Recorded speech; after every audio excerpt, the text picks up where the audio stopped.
ফেনীতে উঠতি বয়সী তরুণদের মধ্যে সচেতনতা বাড়াতে এবং ইতিবাচক পরিবেশ বজায় রাখতে জেলা পুলিশের পক্ষ থেকে নিয়মিত অভিযান পরিচালিত হচ্ছে। ফেনী সদর সার্কেলের সম্মানিত অতিরিক্ত পুলিশ সুপার মোহাম্মদ আরিফুল ইসলামের তত্ত্বাবধানে শহরের বিভিন্ন এলাকায় পরিচালিত হচ্ছে পর্যবেক্ষণমূলক কার্যক্রম। সম্প্রতি পরিচালিত এক অভিযানে 4 জনকে দায়িত্বশীলভাবে হেফাজতে নেওয়া হয়েছে।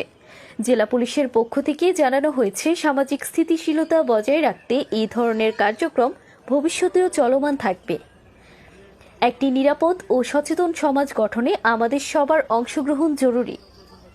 ফেনীর তালাশ, ফেনী।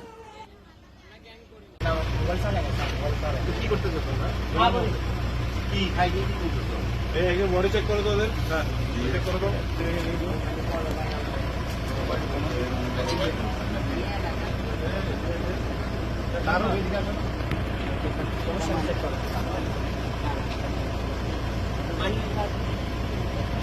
भाई करके किया समझ